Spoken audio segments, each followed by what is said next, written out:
নমস্কার বন্ধুরা, পারো রান্নাঘরে আরও একবার আপনাদেরকে অনেক অনেক স্বাগত। তো আজকে আমি একটা নতুন ধরনের রান্না বানাবো। তো দেখুন, এই দেখুন চ্যাং মাছ নিয়ে এসেছি। আপনারা কে কে খেয়েছেন অবশ্যই আমাকে কমেন্ট করে বলবেন। দেখুন, তো আজকে আমি এই চ্যাং মাছ আর এই যে কড়াই শাক, এগুলো হচ্ছে খেসারি কড়াই শাক। তো খেসারি কড়াই শাক ভাজবো আর এই চ্যাং মাছের ঝাল করব, ঝোল করব না। ঝোল তো অনেক সবাই খেয়েছে, আজকে আমি ঝাল বানাবো। তো দেখুন, এগুলো কিন্তু ল্যাঠা মাছ না, এগুলো চ্যাং মাছ।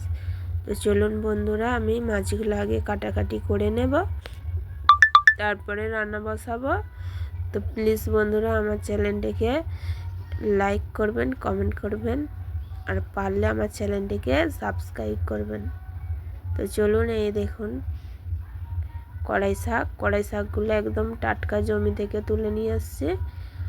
আর কত সুন্দর দেখুন কড়াই শাকগুলো। এই শাকগুলো কিন্তু ভাজা খেতে খুব ভালো লাগে, আর চচ্চড়িও হয়। এগুলো গুগলি দিয়ে চচ্চড়ি করলে আরও সুন্দর লাগে। তো আজকে আমি ভাজবো, চচ্চড়ি করব না। আর শাকগুলো বাছাই রয়েছে, এর মধ্যে কোনো ঘাস নেই। আমি শাকগুলোকে ছোট ছোট করে কুচি করে নেব। কুচি করে কেটে নেব। এতে কুচি করে কাটলে শাকটা কিন্তু ভাজতে খুব ভালো হবে, আর না হলে কিন্তু জড়াবে।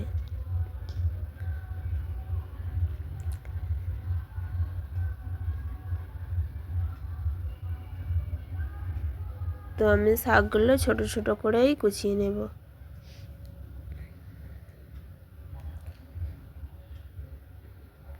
এরকম ছোট ছোট করব, এর থেকে ছোট বা এর থেকে বড় বড় করব না।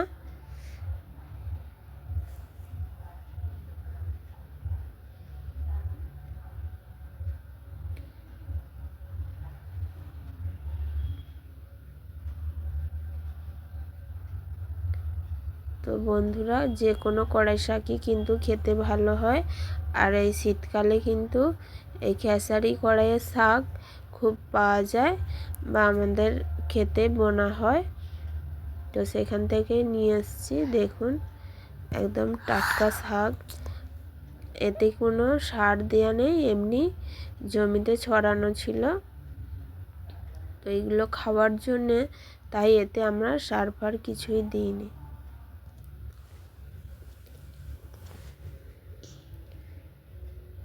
তো শাকগুলো কুচানো হয়ে গেছে, ছোট ছোট করে কুচিয়েছি। এবার আমি মাছগুলো বেছে নেব, চ্যাং মাছগুলো বেছে নেব।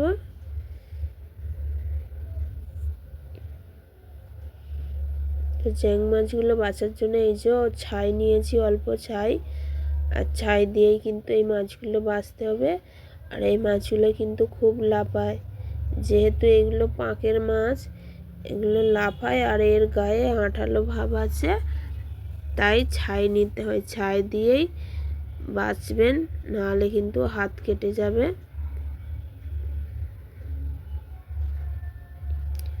এই মাছগুলোর ঝোলও খুব ভালো, রুগীদেরকে ঝোল করে দিলে খুব ভালো। এগুলো খেলে কিন্তু গায়ে রক্ত বা গায়ের শক্তি হয়। তো আমি আজকে ঝোল বানাবো না, আমাদের বাড়িতে এগুলো সবাই খেতে চায় না, তাই আমি আজকে ঝাল বানাবো। একজন মতো খাবে, তাই ঝাল করব, ঝোল করব না।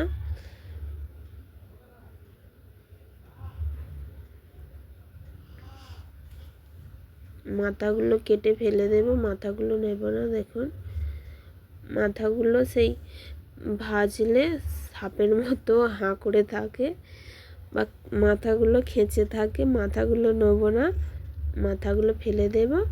আর শুধু এই মাছ অংশটা নেব।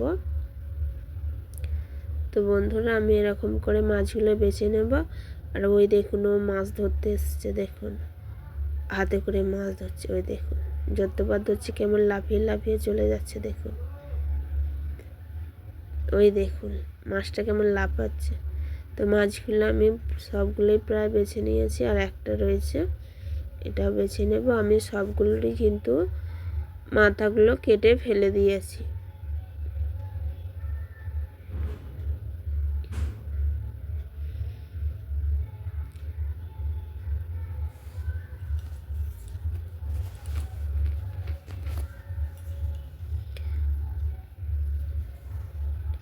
এটা বড় রয়েছে, এটা দুটো করে নেব।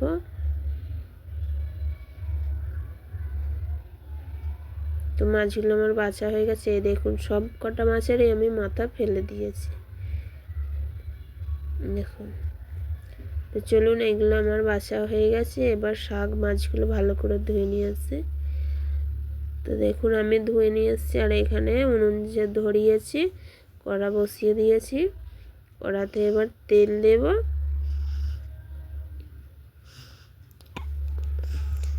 তেল দিয়ে মাছগুলোকে ভালো করে ভেজে নেব।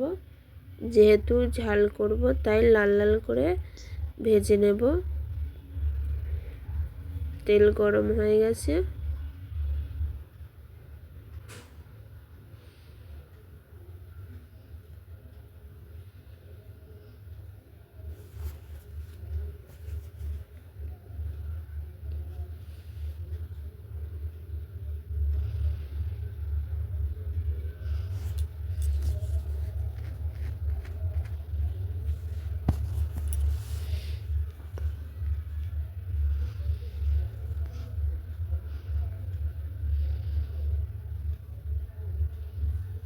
তেলের মধ্যে অল্প হলুদ গুঁড়ো আর অল্প লবণ দেব, মাছে দেব না, তেলের মধ্যেই দেব।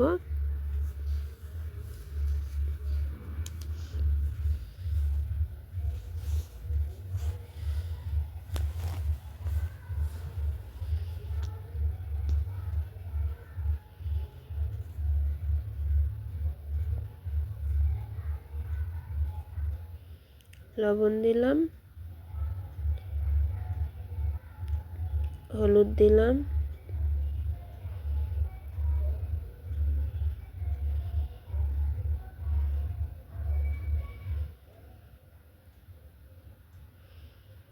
তেলটা কিন্তু খুব হয়ে গেছে। আর এই যে ধুয়ে রাখা মাছগুলো এবার আমি দিয়ে দেব।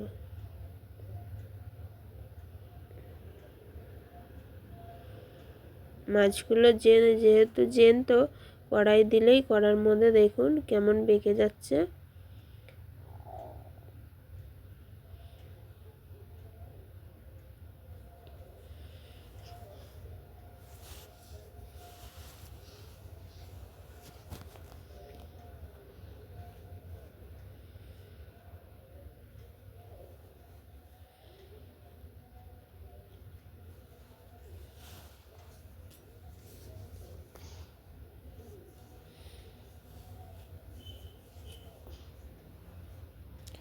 তো মাছগুলো আমি একবার উল্টে দিয়েছি।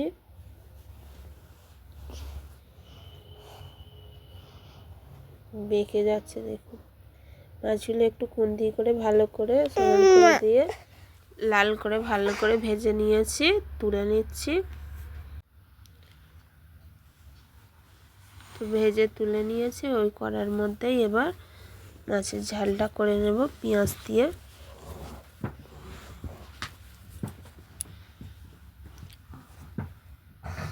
আবারও তেল দিলাম,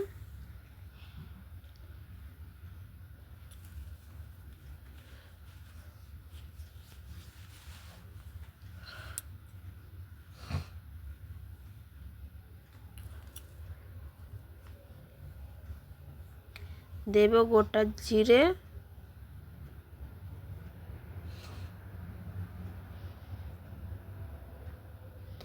এবার দেব পেঁয়াজ কুচি,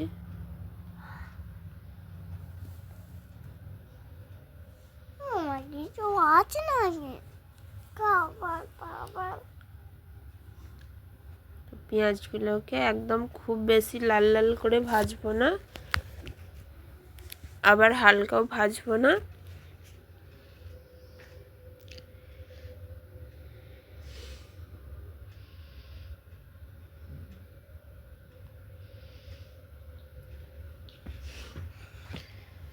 পেঁয়াজগুলো দেখুন তো মোটামুটি ভাবে ভাজা হয়ে গেছে। এবার এর মধ্যে আমি আদা আর রসুন বাটা দিয়ে দেব। দেখুন এরকমভাবে ভেজেছি, যাতে মাছগুলো ঝাল করলে পেঁয়াজগুলো না খুব গলে যায়। আদা রসুন বাটা দিয়ে দিলাম। আদা রসুন বাটাটা ভালো করে ভেজে নেব।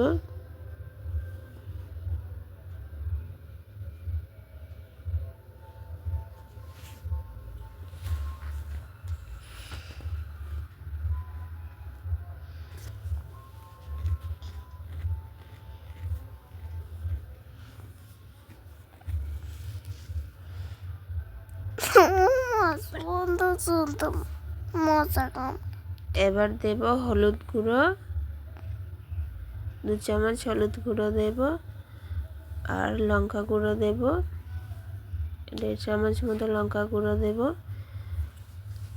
ছোট চামচ 1.5 চামচ মতো লঙ্কা গুঁড়ো দিলাম। এতে কিন্তু খুব ঝাল হবে না। এবার একটু ভালো করে কষিয়ে নেব।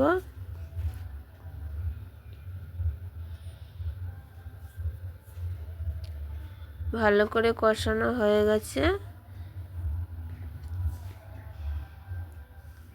এবার এর মধ্যে অল্প জল দেব।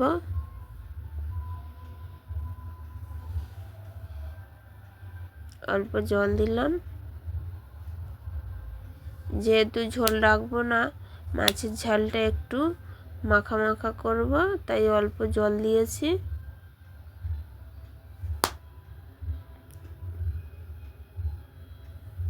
আর এবার লবণ দেব।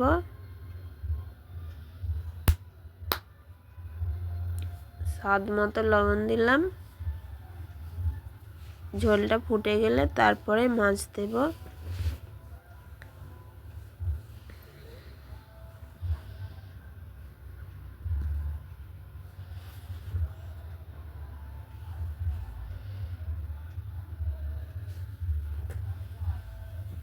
ঝোলটা ভালো করে ফুটে গেছে। এবার ভেজে রাখা মাছগুলো দিয়ে দেব ওর মধ্যে।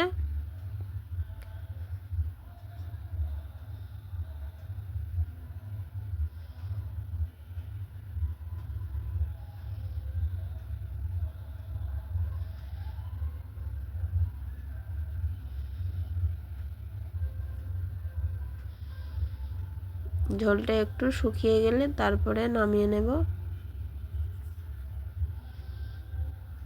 তো দেখুন ঝোলটা শুকিয়ে গেছে, খুব ঝোল নেই, এরকমই। এবার আমি নামিয়ে নেব এটা।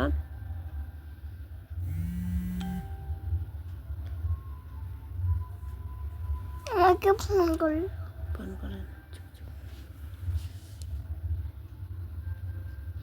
তো মাছের ঝাল আমার রেডি হয়ে গেছে।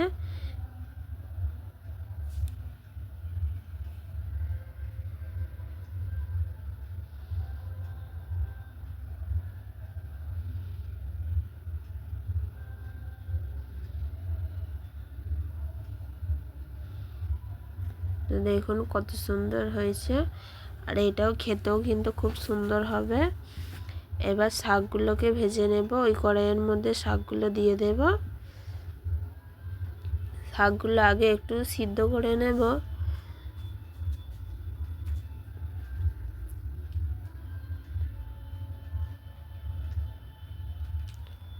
শাকগুলো দিয়ে দিলাম।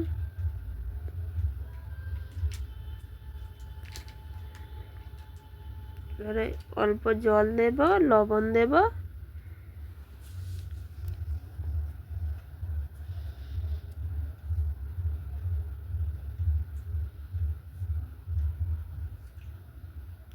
লবণ দিলাম। এবার চাপা দিয়ে ভালো করে সিদ্ধ করে নেব।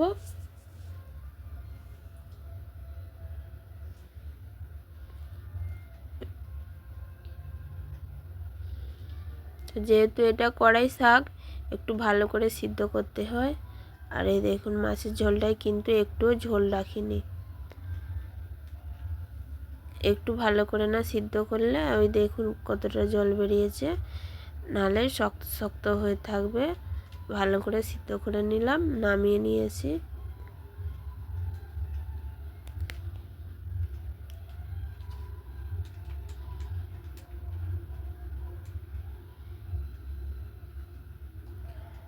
তো কড়াইটা ধুয়ে পরিষ্কার করে নেব। ধুয়ে পরিষ্কার করে নিয়েছি। এবার শাকগুলো ভাজবো। কড়াই তেল দেব, সরষের তেল, আর দেব শুকনো লঙ্কা,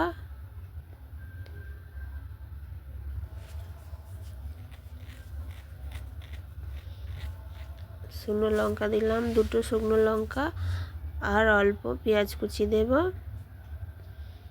লঙ্কাটা আগে ভেজে নেব।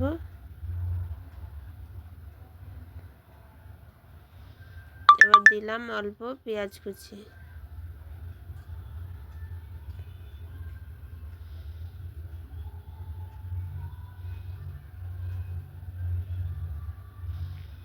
পেঁয়াজ কুচিটাই ওই মাছ যেমন ভেজেছিলাম পেঁয়াজ কুচিগুলো সেরকমভাবেই ভাজবো।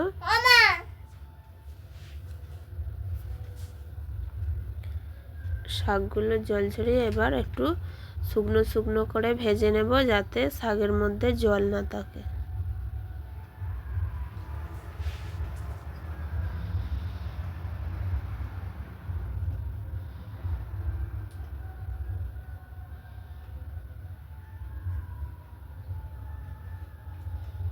ভালো করে নেড়ে চেড়ে ভেজে নেব।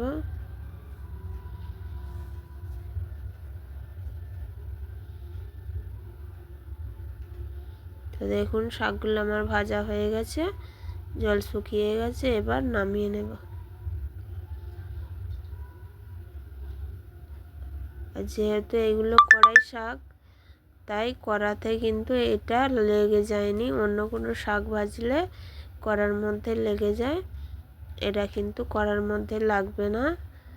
খুব সুন্দরভাবে সহজেই ভালো করে ভাজা যায়।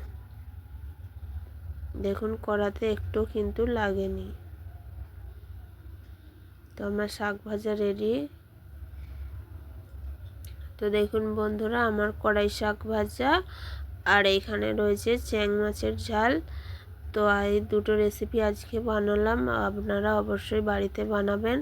আর রেসিপি দুটো কেমন লাগলো অবশ্যই আমাকে কমেন্ট করে বলবেন। তো আজকের মতো এখানেই রাখলাম। টাটা, সবাই ভালো থাকবেন, সুস্থ থাকবেন।